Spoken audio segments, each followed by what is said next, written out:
종료주일입니다. 고난주간이 시작됩니다. 주님의 은혜와 평강이 늘 함께 하시기를 원합니다. 이번 주는 월요일, 화요일 기도회가 있습니다. 그래서 어떻게든 월화 시간 내셔서 7시에 교회에서 시작되는데 기도하시는 마음으로 참석을 해주시면 좋겠습니다. 목요일은 하지 않고요. 금요일 날은 이제 금식하고 이제 철야 예배 드리도록 하겠습니다. 예수께서 오늘 감람산에서 내려오셔서 나귀를 구하십니다. 나귀를 구하시고 이제 예루살렘 성으로 들어가는 그 과정 가운데 많은 사람들이 그 예수님께 나와서 경배하는 장면이 오늘 나오는 장면입니다. 그럴 때 그 사람들이 흔들었던 가지가 종려나무 가지라는 겁니다. 그래서 종려나무 가지를 흔들면서 또 예수님 가시는 그 길에다가 종려나무 가지를 막 까는 거예요. 그 나귀가 가는 그러니까 왕의 어떤 입성하는 것처럼 종려나무 가지를 깔고 자기가 입고 있던 겉옷을 예수님 가는 길에다 깔아드리면서 예수님 지나가는 곳에 외치는 겁니다. 호산나 다윗의 자손 예수여 구원자시여 이렇게 하면서 예수님을 맞이하는 장면이 오늘 나와 있는 장면입니다. 예수님은 왕처럼 말을 타고 들어갈 수 있었을 겁니다. 검은색의 아주 웅장한 말을 타고 들어갈 수 있지만 예수님이 나귀를 타고 가신 이유는 스가랴서에 나온 예언의 그 성취이며 두 번째로는 사람들을 향해서 이런 세상적으로 예수를 기대하는 사람들을 향해서 겸손한 마음으로 그냥 들어가신 거예요. 나는 그런 육체적인 그런 구원을 이루러 온 게 아니다라는 걸 표현하기 위해서 일부러 보잘것없는 나귀를 타고 그 성을 입성하시는 것입니다. 왕의 입성치고는 참 초라하지만 주님은 말씀의 성취를 하시고 오히려 사람들에게 다른 것을 보게 하시기 위해서 겸손한 마음으로 나귀를 타고 들어가시는 장면을 볼 수가 있습니다. 요한복음 12장 13절에 이렇게 말합니다. 종려나무 가지를 가지고 맞으러 나가 외치되 호산나 찬송하리로다 주의 이름으로 오시는 이 곧 이스라엘의 왕이여 하더라. 할렐루야. 주님이 이렇게 입성하시는 장면이 예수님께서 6월절에 십자가를 지시기 때문에 6월절은 니산월 15일입니다. 그래서 제가 전에도 함께 했지만은 유대인들은 음력을 세는데 1월이 4월입니다. 4월이 1월이에요. 그래서 왜 4월이 1월이냐면은 출애굽할 때가 1월입니다. 출애굽하면서 진정한 이스라엘이 시작됐다고 생각하기 때문에 니산월이 이제 니산월 15일이 6월절이기 때문에 이때가 지금 고난주간 가운데 있는 것입니다. 예수님께서는 9일에 입성을 하십니다. 9일에 입성을 하시고 그 15일까지의 그 6일간 매우 바쁜 일정을 보내시는 것을 봅니다. 성전을 정화하시고요. 또 성전에서 설교를 하시고 많은 사람들이 예수님의 설교에 대해서 막 반론을 할 때 그들과 또 논쟁을 또 해주시고 또 제자들의 발을 씻기시면서 최후의 만찬을 하시고 게네사렛에 가셔서 그 동산에서 최후 기도를 겟세마네에서 최후 기도를 하시는 장면들이 계속해서 아주 바쁜 일정들을 이제 보내시는 것을 볼 수가 있습니다. 그러니까 예루살렘에 들어가서 본격적으로 십자가의 최후를 준비하는 장면들이 나오게 됩니다. 그래서 이 겟세마네에서 기도 끝난 다음에 바로 잡혀가시죠. 잡혀가시고 십자가에 달려서 돌아가시게 되는 것을 볼 수가 있습니다. 바쁘지만 이 의미 있는 일들이 있고 예수님이 이 예루살렘에 들어가는 것은 예수님에게는 엄청나게 큰 의미입니다. 이제 본격적으로 다 이루었다. 3년간의 공생의 사역을 정리할 수 있고 이제 십자가라는 고난을 본격적으로 아주 실질적으로 그것을 경험하기 위해서 주님은 예루살렘으로 들어가시기 때문에 나귀를 타는 입장, 그 나귀를 타고 들어가는 입장은 그렇게 쉬운 입장은 아닙니다. 편한 마음은 아니에요. 아주 고통스러운 마음이에요. 착잡한 마음입니다. 이제 죽어야 되는구나. 현실로 다가오는 아주 그런 불안한 마음에서 예수님은 들어가고 계시지만 사람들은 그 예수님을 그런 게 아니라 그냥 생각 없이 예수님을 호산나 하면서 그냥 5천 명을 먹이셨다는데, 죽은 자를 살리셨다는데, 중풍병자를 일으키셨다는데, 그 예수가 오시는구나, 5천 명을 한 번에 먹이신 그 놀라운 구원자가 예루살렘에 들어오는구나, 그러면서 생각 없이 그냥 기뻐하는 마음으로 주님께 찬양하고 주님을 그냥 환송하고 있어요. 그러나 예수님은 그 안으로 들어가면서 수많은 생각을 하시게 됩니다. 첫 번째로는 뭡니까? 이제 3년 동안 사람들이랑 같이 있었는데 뭡니까? 예수님은 이제 십자가에 달리시고 부활하신 다음에 하늘로 승천하시는 거예요. 그러니까 이 사람들과 이제 같이 이렇게 어울릴 날도 멀지 않은 것입니다. 예수님은 그걸 보시니까 너무 답답하고 사람들이 불쌍해 보이는 거예요. 그리고 예수님은 미래를 보시기 때문에 이 예루살렘 성이 멸망할 것을 보십니다. 그러면서 여기 제가 왜 누가복음 본문을 택했냐면은 아주 리얼하게 그 예루살렘의 멸망에 대해서 예수님 예언하시는 것이 나와 있는 걸 봅니다. 그래서 42절과 44절까지 말씀 우리 한 목소리로 같이 생각하시면서 한번 읽겠습니다. 시작.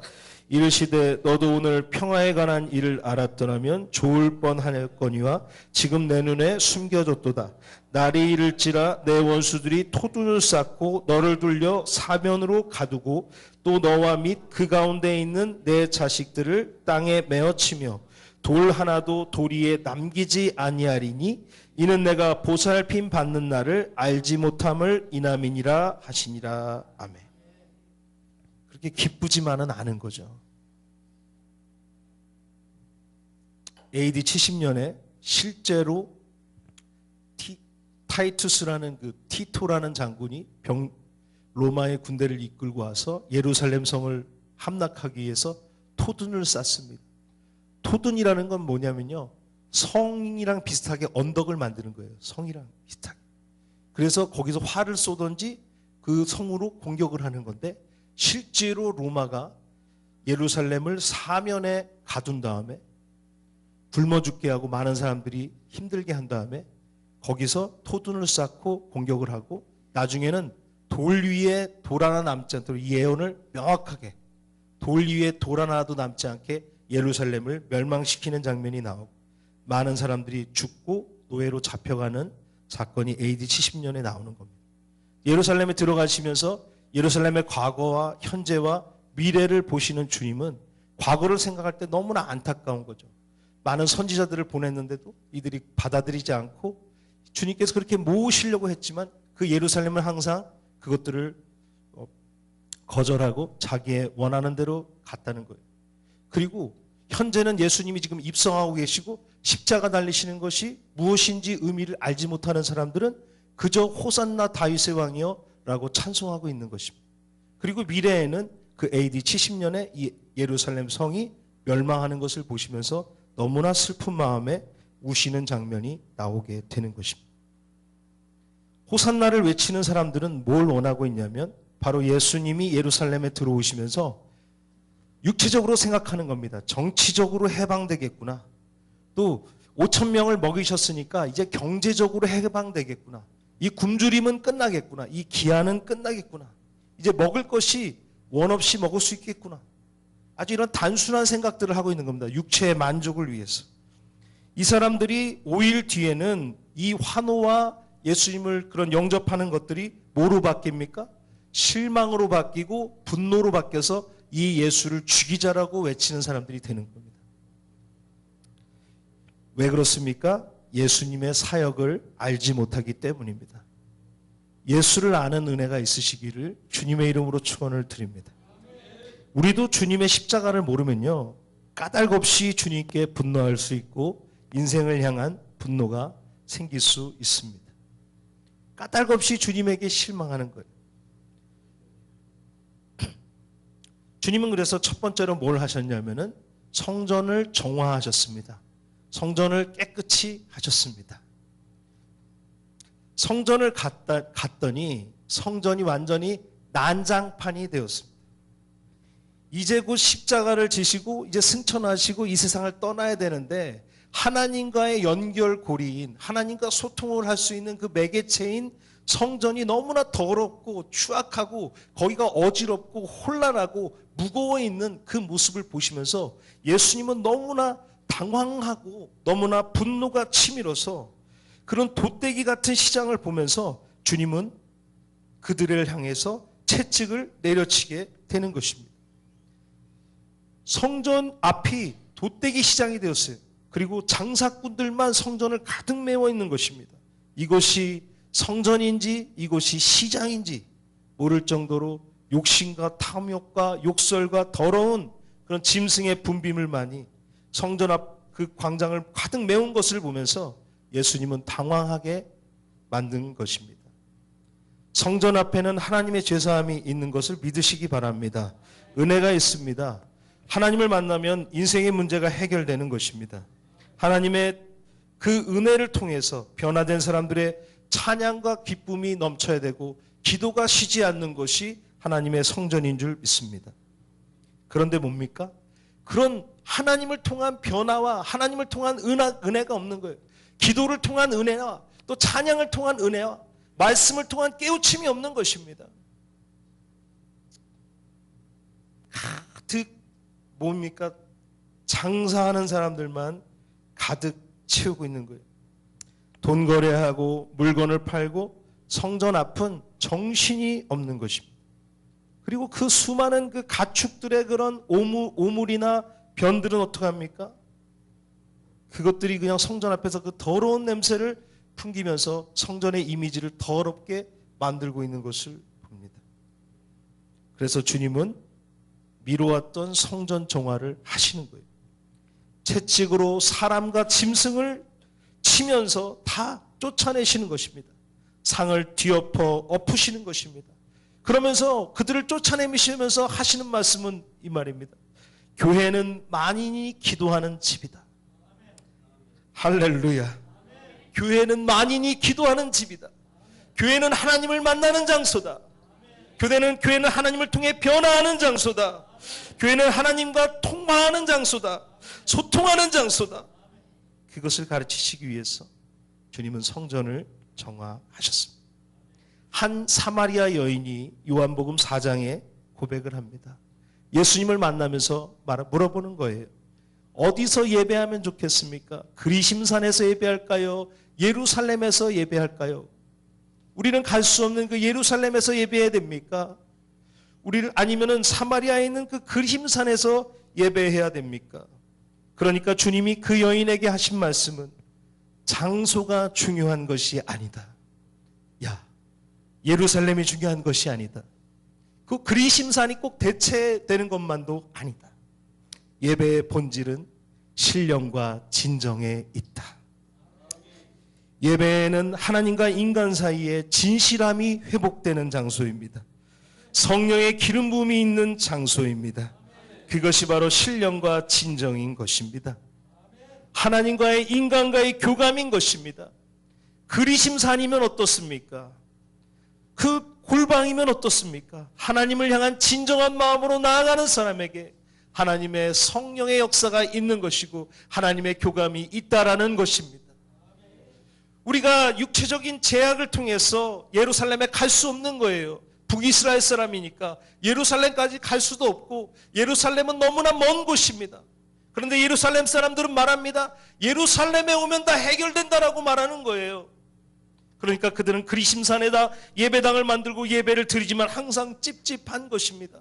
그가 그런 주님에게 물어볼 때 주님은 말씀하시기를 하나님은 공간의 제약을 받지 않으시고 오히려 진실하게 하나님께 나아가면 하나님이 받으신다. 주님의 은혜인 것입니다. 그 예배당이 신령과 진정이 돼야 되는데 중요한 것은 뭡니까? 그 예루살렘을 그렇게 주장하는 사람들은 예루살렘을 그렇게 더럽게 만들어버렸어요. 예루살렘을 그렇게 추악하게 만든 장본인들이 예루살렘에 대한 자부심을 가진 사람들이었어요.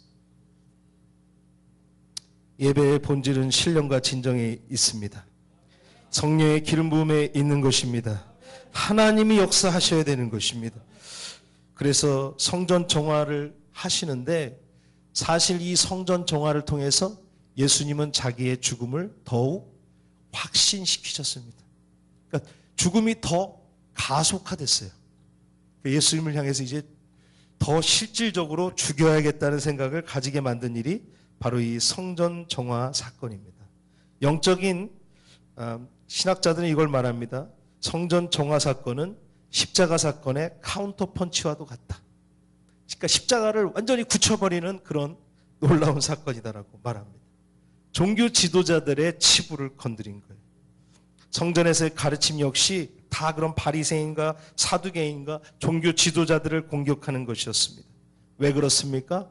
성전이 잘못된 길로 가고 있었기 때문에. 하나님을 바꾸려 하지 마십시오. 하나님은 절대로 바뀔 수 없습니다. 내가 변해야 됩니다. 할렐루야. 내가 변해야 됩니다. 은혜 받기를 원하십니까? 주님 앞에 무릎 꿇으시기를 바랍니다. 무릎을 꿇어야 됩니다. 그런데 회개하지 않는 거예요. 자, 우리 42절 말씀, 그리고 42절 말씀 한번 읽겠습니다. 시작. 이르시되 너도 오늘 평화에 관한 일을 알았더라면 좋을 뻔하였거니와 지금 내 눈에 숨겨졌도다. 숨겨졌다는 말은 뭡니까? 육체적으로 보기 때문에 보여지지 않는다는 거예요. 영적으로 봐야 되는 것이고 믿음을 가지고 볼 때 보여진다는 것입니다. 44절 말씀 시작. 또 너와 및 그 가운데 있는 내 자식들을 땅에 메어치며 돌 하나도 도리에 남기지 아니하리니 이는 내가 보살핌 받는 날을 알지 못함을 이남이니라 하시니라. 아멘. 이건 AD 70년의 멸망을 얘기하는 것도 말하지만은 사실은 주님 앞에 회개하지 않고 자기 고집을 굳히는 사람을 향한 주님의 말씀인 줄 믿습니다. 오늘 주님 앞에 고집을 갖고 계신 분들이 있다면 고집을 버리시기를 바랍니다. 44절에 말하죠. 보살핌 받는 날을 알지 못함을 이남이니라. 70년에 왜 그런 고난이 옵니까? 주님의 은혜를 알지 못했기 때문에 그런 사건이 그들 안에서 이루어진다라고 말씀하신 것처럼 은혜 받고 보살핌 받는 것에 대한 감사함을 가지고 살아야 될 줄 믿습니다. 예수님은요, AD 70년도에 티토 장군이 와서 도리에 돌 하나 남기지 않고 멸망시킬 일을 봅니다. 아버지 베스피안 장군과 함께 왔던 그 아들 티토가 대장군이 되고 토둔을 쌓고 성을 공격합니다. 많은 사람들이 죽게 되고 노예로 끌려가고 굶어 죽게 되는 비참한 전쟁을 보시면서 주님은 슬퍼서 울게 되는 장면입니다. 그런데 많은 사람들은 예루살렘에 입성하는 주님을 보고 울지 않습니다. 그러나 그 사람들이 만약 주님과 같이 그 미래를 볼 수 있었다면 그들은 더 슬퍼할 수밖에 없었을 것입니다. 왜냐하면 그것은 주님이 당하는 것이 아니라 유대민족이 당해야 될 고난입니다. 오늘 예수님이 우시는 것은 예수님이 당할 아픔 때문에 우는 것이 아니라 주님이 사랑하는 하나님의 백성들이 당할 고난 때문에 주님은 오늘 울고 계시는 거예요. 이 역학관계를 잘 이해할 수 있어야 됩니다. 주님이 왜 울고 계시냐? 바로 나 때문에 울고 계신. 할렐루야. 주님 때문에 울고 계시는 게 아니라 주님이 사랑하는 백성들이 당할 고난을 생각하니까 너무나 억울하고 분하고 안타까워서 흘리시는 눈물이기 때문에 우리는 변화해야 되는 것입니다. 주님은 말씀하십니다. 예루살렘아 예루살렘아 선지자들을 죽이고 내게 파송된 자들을 돌로 치는 자여 암탉이 그 새끼를 날개 아래 모음같이 내가 내 자녀를 모으려 한 일이 몇 번이냐. 그러나 너희가 원치 아니하였도다. 성경에 보면 포도원 예화가 나옵니다. 어느 갑부 포도원 주인이 다른 나라에 장사를 하려고 그 포도원을 다른 사람들에게 맡기고 외국에 나가서 장사를 합니다. 1년을 지나니까 어떻습니까? 자기가 맡겨놓은 그 포도원에 소출이 있기 때문에 거기서 새를 보내려고 종들을 보냅니다. 그런데 종들을 보내니까 문전박대하고 오히려 박해를 해서 내쫓는 것입니다. 그러니까 이 주인이 하도 답답하니까 차라리 그럼 아들을 보내면 설마 내 아들인데 아들을 그렇게 하겠는가? 아들에게 돈을 주겠지 하면서 친아들을 보내는 거예요. 그런데 어떡합니까? 이 소장농들이 작당을 해서 이 아들을 죽여버리는 것입니다. 주인이 열을 받았습니다. 화가 나니까 어떻게 됩니까? 군대를 모아갖고 돈으로 군대를 사갖고 이끌고 들어와서 그 안에 있던 그 포도원 소장농들을 다 죽여버리는 거예요. 그리고 그 포도원을 다시 되찾아가는 것입니다. 이것은 사실 하나님에 대한 이야기인 줄 믿습니다. 선지자들을 이 땅에 보내신 것이에요. 하나님이 세상을 창조하시고 하나님이 선지자를 이 땅에 보내셨습니다. 그러나 사람들은 선지자의 말을 듣지 않아요. 선지자를 박해합니다. 좋은 때가 있었지만 안 좋은 때가 더 많았던 것입니다. 이제는 자신의 독생자이신 예수 그리스도를 보내십니다. 그러니까 예수님마저도 박해하고 십자가에 못 박아 버리는 것입니다. 선지자는 하나님의 음성을 대변하는 사람들입니다. 왜 주님께서 바리새인과 사두개인들 그 사람들을 향해서 독사의 자식, 거짓의 아비인 마귀를 따라가는 사람, 회칠한 무덤이라고 말하고 계십니까? 왜 그렇게 강한 표현을 그들에게 쓸까요? 예수님에게 좀 반대하고 예수님에게 대들은 것뿐인데 그들을 향해서 독사의 자식들이라고 말합니다. 독사의 자식들이라는 말은 뭐냐면요, 여기서 독사라는 것은 사탄을 향해서 그런 말하는 거예요. 사탄을 비유로 말하는 것입니다. 사단의 자식들이라는 거예요. 사단의 자식들. 회칠한 무덤이라고 말하는 것입니다. 회칠한 무덤은 그 완전 죽어있는 사람들이 있는 그 무덤을 말하는 것입니다. 거짓의 아비를 따르는 자라는 그런 강한 표현을 씁니다. 왜냐하면 예수를 반대하는 일이 바로 마귀의 일인 것입니다. 예수님이 이 세상에 오신 이유는 저주를 그치게 하는 것을 믿으시기 바랍니다. 마귀의 일을 멸하러 이 땅에 오신 줄 믿습니다. 악한 영을 멸하러 이 땅에 오신 줄 믿습니다. 율법을 완성하기 위해서 오셨습니다. 우리를 구원하기 위하여 이 세상에 오셨습니다. 할렐루야. 사람들이 예루살렘에서 실망한 것은 육체적인 이유입니다. 왜냐하면 그들은 당장 오늘 또 5년 뒤, 10년 뒤, 20년 뒤, 또 내 자녀들 거기까지밖에 보지 못하는 거예요. 또 멀리 보는 사람들은 손자들까지. 단지 한 50년에서 100년만 보는 그 사람들에게 이 예수라는 사람은 어떻게 보면 굉장히 한심한 작자처럼 느껴질 수밖에 없는 것입니다. 5,000명을 먹였다면서, 죽은 자를 살렸다면서, 나도 할 수 있는 생각을 왜 못하지? 로마의 압제에서 우리를 구해달란 말이야.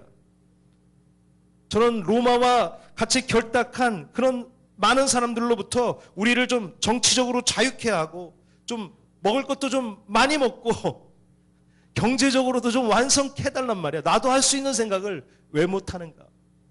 그 예수님 보면서 한심한 생각을 할 수 있을 것입니다. 그러나 주님은 영원한 영생을 주러 오신 분인 걸 믿으시기를 바랍니다.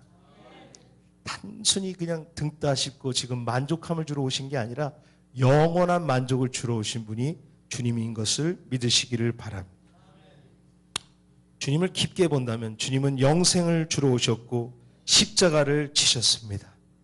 십자가를 지실 때 주님 말씀하신 것은 나를 믿는 자는 아버지를 보았나. 말씀을 맺습니다. 예수님은 변하지 않습니다. 불변하지 않습니다. 속으면 안 돼요. 속으면 안 돼요. 속지 마세요.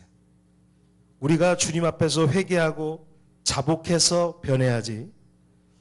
또 그렇게 해야지 은혜가 있는 것이지, 또 성령께서 함께 하시는 것입니다. 세상적으로 그냥 삐지면 되는 게 아니에요. 토라지면 되는 게 아니에요. 잘 따라가다가 주님이 좀 마음에 안 들면 그냥 토라지고 아우 나 이제 안 해. 이게 아니라는 것입니다. 주님은 변하지 않으시고 주님은 우리를 향한 소망을 가지고 계십니다. 주님께 나아가시기를 원합니다. 속이는 것에 좌지우지하는 것이 아니라, 원수의 꼬임에 따라가는 것이 아니라 우리가 주님의 뜻을 따를 때 은혜가 있는 줄 믿습니다. 주님은 이미 우리에게 좋은 길을 예비하셨고 준비하셨습니다. 내가 먼저 회개하고 자복하고 주님의 뜻을 겸손한 마음으로 이 고난주간을 통해서 변화되는 은혜가 있으시기를 원합니다. 종려주일 고난주간입니다. 십자가의 의미가 우리의 마음속에서 새로워지고 정말 주님 왜 예루살렘에 들어가셨는지 그 깊은 의미를 영적으로 보게 하십시오. 몸부림치며 무릎 꿇고 주님 앞에 기도하며 나갈 때인 줄 믿습니다. 다 같이 기도하겠습니다.